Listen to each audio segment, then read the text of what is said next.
Hello friends, कैसे हैं आप सभी। I hope you all are good. तो आज हम ईवीएस क्लास 5 का chapter number 20 birth of a nation जिसको पढ़ेंगे।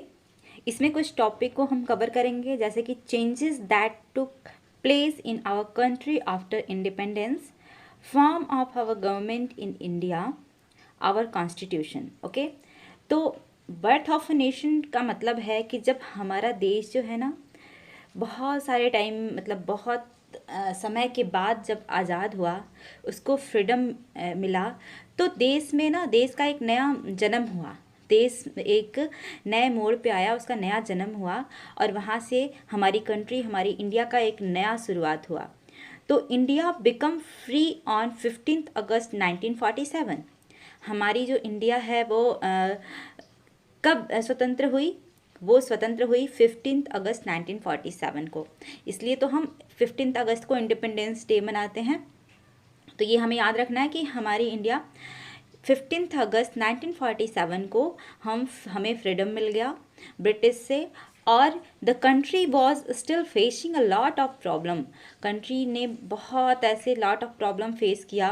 There was still some states against joining the Indian nation. और यहाँ पे ऐसे बहुत सारे जो स्टेट्स थे वो इंडिया को जो इंडियन नेशन मतलब इंडिया को जोड़ने के अगेंस्ट थे। ओके, यहाँ पे ऐसा हो गया था जब हमारा देश जो है स्वतंत्र हो गया था, लेकिन फिर भी बहुत सारी ऐसी प्रॉब्लम्स थी जो कहीं ना कहीं लोगों की विचारधाराएं जो थी वो कहीं ना कहीं चेंज थी। और इंडिया जो है वो टूटने के कगार पे था। कहीं ये अपने अपने स्टेट अपने अपने अकॉर्डिंग जो है फ्रीडम के बाद अपने अपने आप को चलाना चाहते थे, क्योंकि यहाँ पे तो वैसे भी बहुत तरह की लैंग्वेजेस हैं, रिलीजन्स हैं, इसलिए ये ऐसा होने लग गया।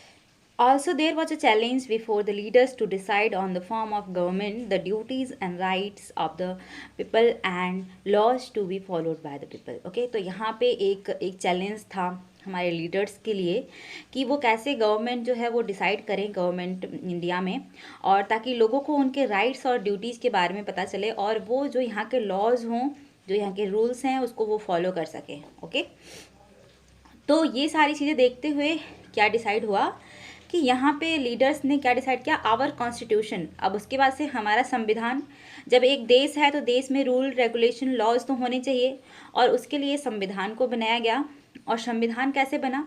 The leaders decided to form a constituent assembly to prepare a draft of the constitution. Okay, तो लीडर्स ने क्या डिसाइड किया, एक असेंबली उन्होंने रखा और उसमें डिसाइड किया कि एक ड्राफ्ट बनाया गया कॉन्स्टिट्यूशन का। एक रफली जो है एक ड्राफ्ट प्रिपेयर किया गया।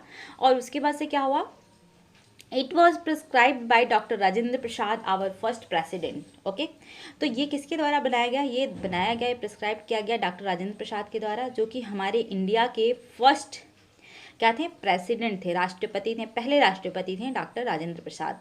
ओके, तो इनके द्वारा ये बनाया गया। और the chairman of the drafting committee was chosen as doctor BR Ambedkar.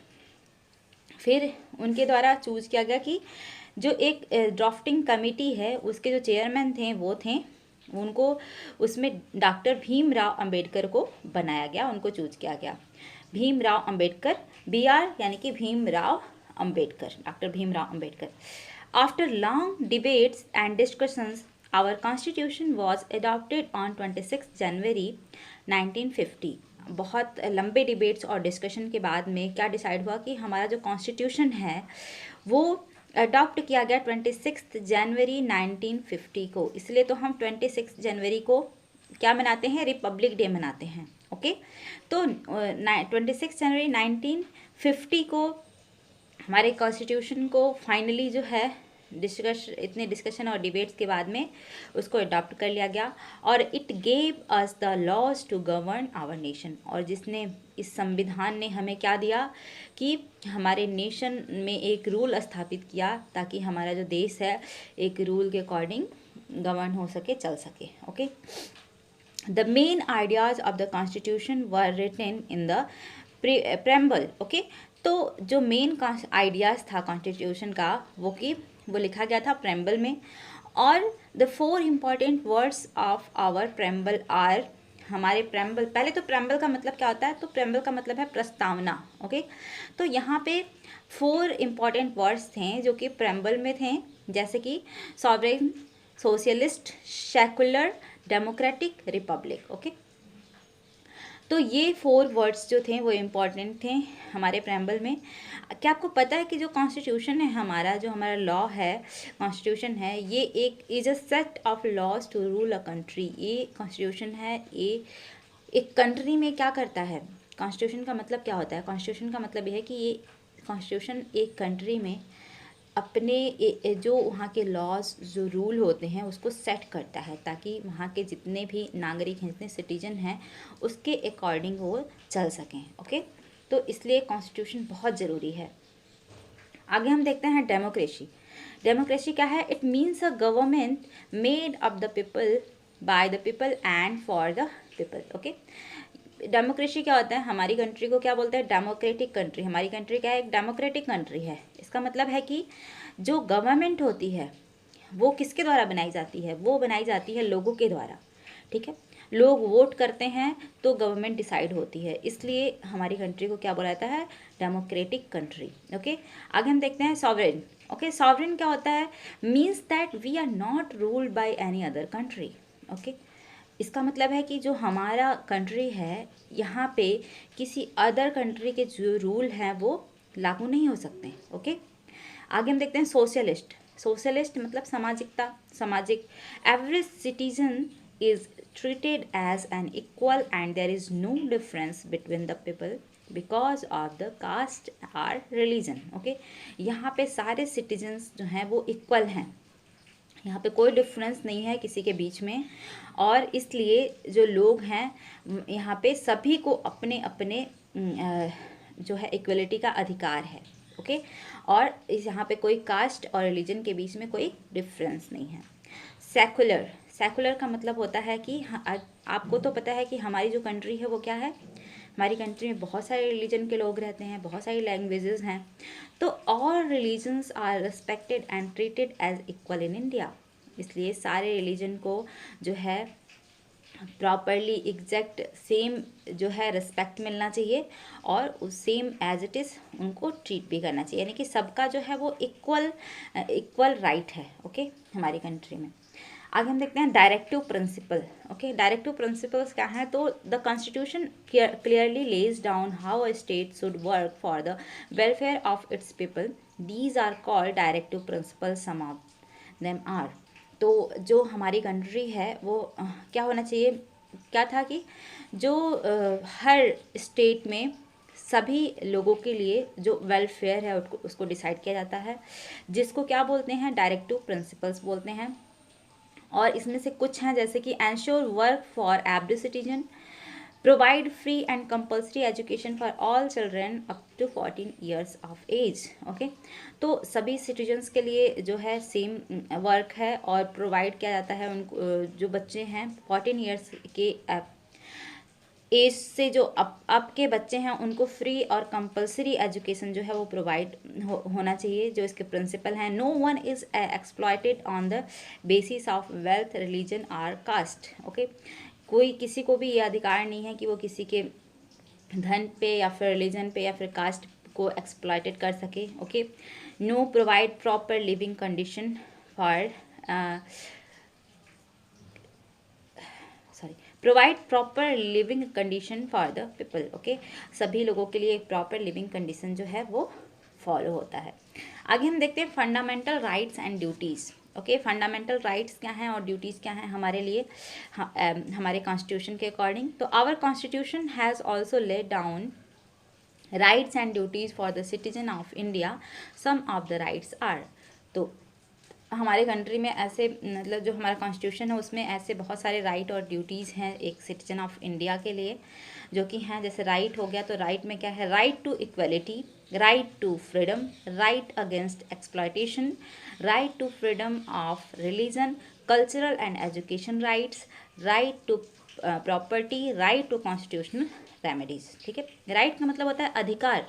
ठीक है, तो इक्वलिटी का अधिकार तो है ही, सारे इक्वल हैं। ओके, फ्रीडम, सभी जो सिटीजन हैं उनको अपना जो राइट टू फ्रीडम का भी अधिकार है। ओके, और एक्सप्लॉयटेशन, अगर कोई भी ऐसी प्रॉब्लम हो रही है तो उसके अगेंस्ट जो है हमें बोलने का अधिकार है। Right to freedom of religion, यानी कि सारे रिलीजन को जो है अपना अपना जो धर्म का काम होता है वो करने का अधिकार है। और कल्चरल एंड एजुकेशन, सभ्यता और शिक्षा जो है उसका अधिकार है सभी को। और प्रॉपर्टी, जो उनकी प्रॉपर्टी है उस पर उनका अधिकार है। कॉन्स्टिट्यूशनल रेमेडीज जो हैं सभी पे जो है अधिकार है सभी सिटीजन्स को। ओके, तो our constitution is the longest written constitution in the world. क्या आपको पता है कि जो हमारा कॉन्स्टिट्यूशन है ना वो वर्ल्ड का सबसे लॉन्गेस्ट रिटन कॉन्स्टिट्यूशन है। ओके, इसको याद रखना हमें। Some of the fundamental duties for the citizens of India are, कुछ ऐसे फंडामेंटल ड्यूटीज़ हैं सिटीजन्स के जो कि जैसे कि keep the country United. Okay, तो अपनी कंट्री को यूनाइटेड रखना है, यूनिट जो होता है ना एकता में रखना है। Follow the rules lay down by the constitution, और जो कॉन्स्टिट्यूशन के द्वारा जो रूल और रेगुलेशन बनाए गए हैं, लॉज बनाए गए हैं, उसको क्या करना है, फॉलो करना है। Honour our national symbols like flag, anthem etcetera, और अपने नेशनल सिम्बल्स, फ्लैग, एंथम को क्या करना है, उसको रिस्पेक्ट देना है। Treat all Indians as equal, सारे इंडियंस को इक्वली ट्रीट करना है। Protect and preserve national property and environment, और अपने नेशनल प्रॉपर्टी और एनवायरनमेंट को क्या करना है, प्रोटेक्ट करना है और प्रिजर्व करना है। Cherish the heritage of India. तो ये सारे जो हैं वो फंडामेंटल ड्यूटीज़ हैं हमारे। Form of government in India, government in India मतलब हमारी इंडिया जो है वो कैसे बनती है, ठीक है, इंडिया की जो गवर्नमेंट है वो कैसे बनती है। तो our constitution has provided for a government at the centre and in each state. Okay, तो हमारा जो गवर्नमेंट है वो प्रत्येक स्टेट में जो है उसका एक सेंटर होता है। Okay, it has also provided independent judiciary and governing for villages and small towns. ठीक है, तो यहाँ पे जो होता है ये प्रोवाइड किया जाता है सब जगह पे इंडिपेंडेंट जुडिशियरी और गवर्निंग, जो मतलब अगर विलेज का है तो अलग अलग होता है और स्मॉल टाउन का है तो अलग होता है, वो प्रोवाइड किया जाता है। तो we have parliament form of government in India, हमारे पास एक पार्लियामेंट है जो इंडिया गवर्नमेंट इन इंडिया यानी कि जो भारत की सरकार है उसका एक पार्लियामेंट है। Where the prime minister along with his minister heads and rules the country, जहाँ पे प्राइम मिनिस्टर जो हैं वो अपने मंत्रियों के साथ में वहाँ पे रूल और रेगुलेशन को फॉलो करवाते हैं। The president is the head of the country, president क्या होते हैं, प्रेसिडेंट जो है वो हमारी कंट्री के हेड होते हैं, यानी कि the first man of the country are that is president. Okay, जो पहले मैन है हमारी कंट्री के वो हैं प्रेसिडेंट होते हैं, जिसको मुखिया बोलते हैं ना, जैसे घर में मुखिया होता है वैसे ही हमारी कंट्री का जो सबसे मेन है वो होते हैं president. The two houses of the parliament are the Rajya Sabha and Lok Sabha. Parliament में दो हाउस होते हैं, एक तो होता है राज्यसभा और दूसरा होता है Lok Sabha. Both the president and prime minister are helped by the two houses to form policies for the welfare of the people। और यहाँ पे दोनों प्राइम मिनिस्टर और प्रेसिडेंट जो हैं दोनों हेल्प करते हैं इन दोनों हाउसेस की पॉलिसीज़ को लोगों के पूरे वेलफेयर के लिए यूज करने के लिए। Okay, the union government makes laws for the whole country with the supreme court helping it. और यहाँ पे जो यूनियन गवर्नमेंट जो होता है, जो लॉज बनाता है, वो कैसे लागू किया जाता है, वो सुप्रीम कोर्ट की हेल्प से लागू किया जाता है। अ विलेज पंचायत और gram panchayat looks after the needs of the people living in village like providing schools, water, drainage facilities etcetera. Okay, तो एक जो विलेज होता है ना, विलेज में जो डिसाइड किया जाता है लोगों की सुविधाओं के लिए कि उनको कैसे, उनके नीड की ज़रूरतों को किस तरह से ध्यान में रखते हुए कैसे काम करना है, तो वो कौन डिसाइड करता है, वो जो वहाँ की पंचायत होती है या फिर ग्राम पंचायत होती है, वो इन सारी चीज़ों को देखती है। जैसे कि हो गया स्कूल्स, लोगों बच्चों के लिए स्कूल प्रोवाइड करना, वाटर ड्रेनेज वगैरह, जो अगर कहीं पे वाटर इकट्ठा हो रहा है तो उसके ड्रेनेज की व्यवस्था करवाना ताकि वहाँ पे वाटर इकट्ठा ना हो और लोग को प्रॉब्लम ना हो, जैसे बाढ़ वगैरह आने की दिक्कत होती है, मैक्सिमम विलेज में ही होता है। तो ये सारी चीज़ों की व्यवस्था कौन करवाता है, वो ग्राम पंचायत के द्वारा देखी जाती है। Okay, the Rajya Sabha is a permanent body, it can not be dissolve. Okay, तो जो राज्यसभा है ये परमानेंट बॉडी होती है हमारे इंडिया की, ये कभी भी डिसॉल्व नहीं हो सकती। आगे हम देखते हैं अब म्यूनिसिपल कमेटी और म्यूनिसिपल कॉरपोरेशन। ओके, तो म्यूनिसिपल कमेटी, अभी आपने देखा कि विलेज के लिए कौन होता है, ग्राम पंचायत होता है, पंचायत होता है। और अगर विलेज, अगर हमें यही जो सिटी में कौन करेगा? तो सिटी में एक म्यूनिसिपल कमेटी बिठाई जाती है, जिसको म्यूनिसिपल कॉरपोरेशन भी बोलते हैं। इसके अंदर में क्या होता है? इसके अंदर में ये देखती है जो वहाँ के लोगों की व्यवस्थाएं हैं, उसको रहने की व्यवस्था, सारी चीज़ों की व्यवस्था कौन देखता है? ये म्यूनिसिपल कमेटी देखती है। इसमें जैसे कि लोगों को प्रॉपर रोड प्रोवाइड करना, इलेक्ट्रिसिटी प्रोवाइड करना, वाटर प्रोवाइड करना, ट्रांसपोर्ट एक्सेट्रा, ये सारी चीज़ें वो म्यूनिसिपल कमेटी देखती है। तो we also have national symbols which are shared by the whole nation. Okay, हमारे पास नेशनल सिम्बल्स हैं जो कि पूरे नेशन में शेयर किए जाते हैं, पूरे नेशन के द्वारा शेयर किए जाते हैं। They are the national flag, the national anthem, the national emblem, the national animal, fruit, flowers, bird, tree, river etcetera. ठीक है, ऐसे बहुत सारे नेशनल सिम्बल्स हैं। हमारा जो फ्लैग है जिसको तिरंगा बोलते हैं, नेशनल एंथम जनगण मन, नेशनल एम्बलम जो है वो है हमारा अशोक चक्र, द नेशनल एनिमल जो है वो कौन है? वो है हमारा टाइगर। फ्रूट जो है वो आम को बोला जाता है, फ्लावर लोटस को बोला जाता है, बर्ड वो है पीकॉक, ट्री जो है बनियान। तो इस तरह से जो है ये बहुत सारे नेशनल सिंबल्स हैं हमारे इंडिया में। All these bind us together and remind us that we are one. ये सारी चीज़ें हमें एक साथ जोड़ती हैं और हमेशा याद दिलाती हैं कि जो हम हैं, हम एक हैं, वी आर वन। और इससे जो है हमारे अंदर एक देशभक्ति की भावना जो है वो आती है, और जो भी अपने कॉन्स्टिट्यूशन को पूरी तरीके से फॉलो करता है, मानता है, वो एक सच्चा देशभक्त होता है।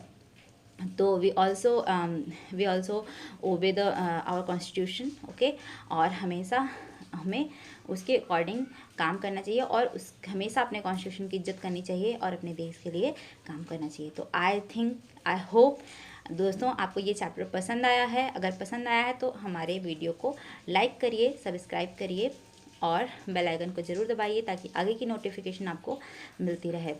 ओके, तो अगर कोई भी प्रॉब्लम है तो आप मुझे कमेंट बॉक्स में लिख करके बता सकते हैं, जिसे मैं पूरी तरह से सॉल्व करने की कोशिश करूँगी। Okay, thank you and bye bye.